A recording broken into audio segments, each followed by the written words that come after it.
जय हिंद दोस्तों, मैं जावेद हिंदुस्तानी एक बार फिर से आप सभी का अपने YouTube चैनल उम्मीद अकेडमी 2.0 पर नए टॉपिक के साथ स्वागत करता हूं। आज के टॉपिक बड़े ही धमाकेदार, बड़े ही इंटरेस्टिंग, बड़े ही ट्रेंडिंग, बड़े ही फैक्चुअल होने वाली है। तो ज्यादा ना बात करते हुए सीधे लेकिन एक बात आपको बताना भूल गए, क्योंकि आपके नजरों से ये रील्स या ये वीडियो, अगर आप यूट्यूबर हैं या आप यूजर हैं किसी न किसी चीज के, तो आपके नजरों से ये चीज जरूर गुजरा होगा।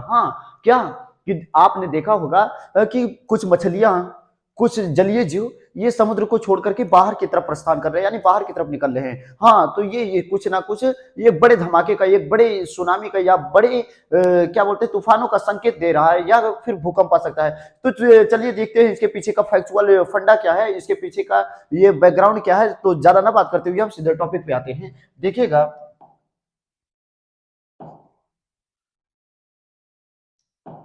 ये देखिए कुछ मछलियां ये ज्यादा समुद्र के किनारे, समुद्र से निकलकर बाहर की तरफ आ रही हैं। और इसी में से एक ये मछली है, ये ओरे मछली होती है, क्या जिसे ओरे फिश बोलते हैं। क्या बोलते हैं? ओरे फिश बोलते हैं। ये मछली का बड़ा, ये मछली कम से कम 200-300 मीटर समुद्र के नीचे रहते हैं। क्या? हाँ, आपने सही सुना, 200-300 मीटर। समुद्र इतने गहरे होते हैं, 200-300 मीटर तक ये समुद्री सतह पर ये मछलियां होती हैं। और ये मछलियां इतना ज्यादा, मतलब जैसे कि ये जो मछलियां होते हैं या जो जानवर होते हैं, ये अशरफ, जो आपके अपशरफ, जो आपके तिरंगे होते हैं, जिनको हम और आप नहीं सुन सकते हैं, हम लोग केवल सरब तिरंगों को सुन सकते हैं। जो अपशरफ होती हैं या अशरफ तिरंगे होते हैं, इनको ये जानवर पहले से ही संकेत हो जाता है इनको। तो इसी तरीके से ये जब पृथ्वी के निचले वाले तले पे रहते हैं, क्या होता है, पृथ्वी के निचले वाले तले पे रहते हैं, आप देखेंगे कि पूरा पूरा पूरा फैक्चुअल समझाने वाले हैं कि कैसे ये आपकी पृथ्वी की आंतरिक संरचना होगी। क्या होगी? पृथ्वी की आंतरिक संरचना होगी।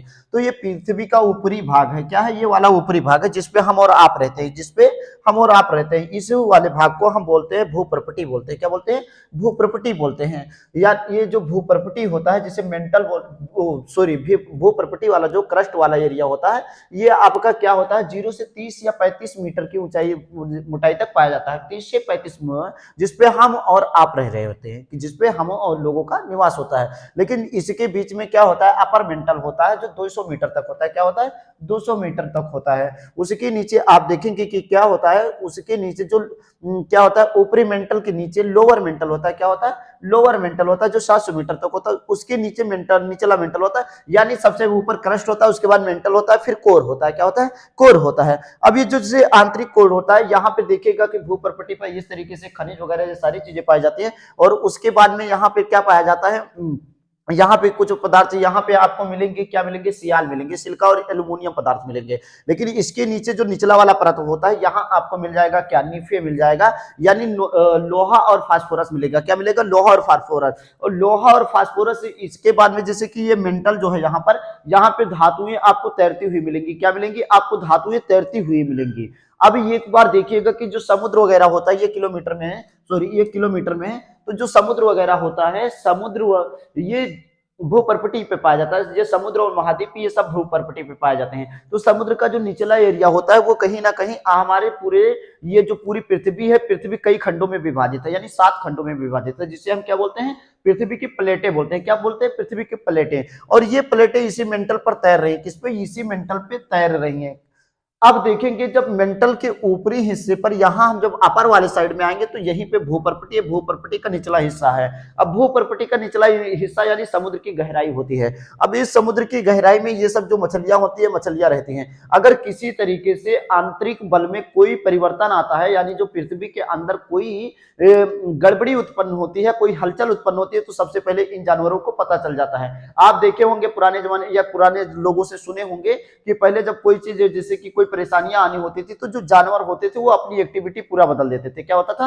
वो जानवर पूरी अपनी एक्टिविटी बदल देते थे, वो अलग तरीके से मतलब आवाज निकालने लगते थे। ये सारा का सारा कुछ इस तरीके से पुराने जमाने का सिम्टम्स था। तो आप देखेंगे कि इसी पर पृथ्वी अपनी क्या होती है, तैरती हुई पाई जाती है। जो हमारी प्लेटें होती हैं, यानी जो हमारी एशिया वाली प्लेटें होती है, यूरेशिया वाली प्लेटें, उत्तरी अमेरिका, दक्षिणी अमेरिका, इस तरीके से 7 प्लेटें होती है, अफ्रीका प्लेटें।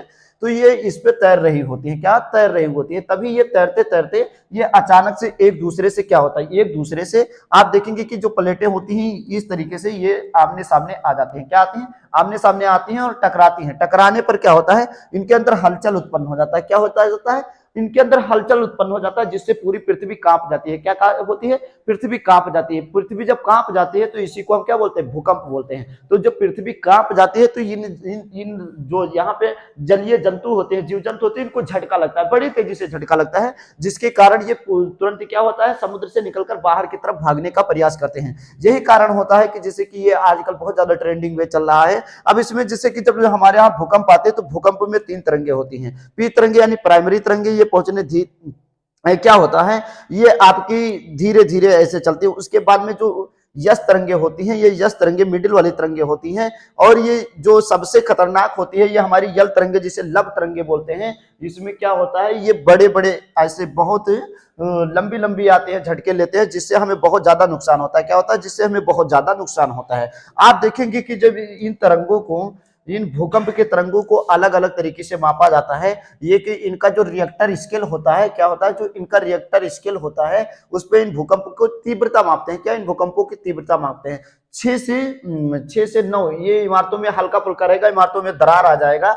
और 7 से अगर थोड़ा भी अधिक हुआ, 7 से अगर भूकंप रिएक्टर स्केल पे अगर थोड़ा अगर ज्यादा हुआ तो इससे क्या होता है? इससे हमें बहुत ज्यादा तबाही देखने को मिल जाती है। तो इसमें इमारतें गिर जाती हैं। क्या होता है? इमारतें गिर जाती हैं। और 8 से 9 वाला होता है तो ये सब मतलब बहुत ज्यादा खतरनाक, यानी पुल वुल सब गिर जाते हैं। और 9 से जब ऊपर होता है तो बड़ी तबाही यानी सुनामी आ जाती है। क्या आता है? सुनामी आ जाती है। सुनामी का मतलब जानते हो क्या होता है? सुनामी का भी देखो हमारे टाइपिस्ट महोदय ने शायद लगा दिया होगा।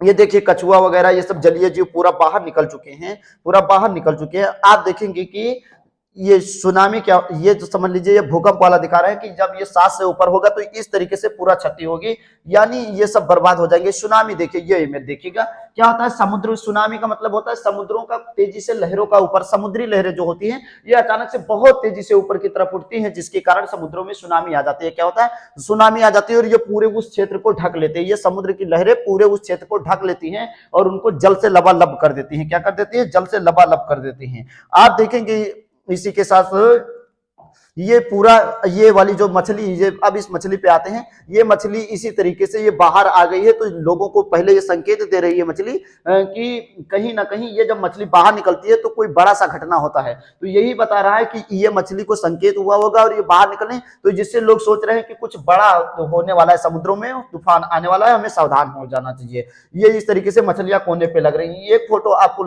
यहाँ हमने इसके बारे में डिस्कस करना शायद भूल गए या छोड़ दिए हैं। इधर ये देखेंगे, हाँ, रिंग ऑफ फायर। क्या होता है? Ring of fire. आप देखेंगे ये वाला क्षेत्र है, क्या रिंग ऑफ फायर वाला जो क्षेत्र है, यहाँ पे देखेंगे, यहाँ पे ये जावा से लगा करके, और ये हम लोगों का इस बीच में यहीं पे इंडिया पड़ता है। ये देखिएगा, अब ये जो ये वाला यहाँ से लगा करके यहाँ ये सब पूरा क्षेत्र है, इसी जो इक्वेटर के बीच में, क्या ये इक्वेटर के बीच में जो ये वाला पूरा क्षेत्र है, इसे पैसिफिक सागर, यानी पैसिफिक सागर जो हमारा प्रशांत महासागरीय बेल्ट होता है, प्रशांत महासागरीय बेल्ट में यहाँ पे भूकंप और सुनामी बहुत ज्यादा आने के चांसेस होते हैं। आपने 2011 में यहाँ पे जापान में देखेंगे, आप जापान देखेंगे कि 2011 में जापान में बहुत बड़ी सुनामी आई थी। 2004 में कहाँ पे? लक्षद्वीप, क्या 2004 में लक्षद्वीप में, और उसके बाद में जो इंदिरा कोल वाला या इंदिरा पॉइंट वाला क्षेत्र था हमारा अंडमान निकोबार में, वहां पे बहुत बड़ी सुनामी आई थी। अब ये देखेंगे 2014 जावा सुमात्रा में भी आया था।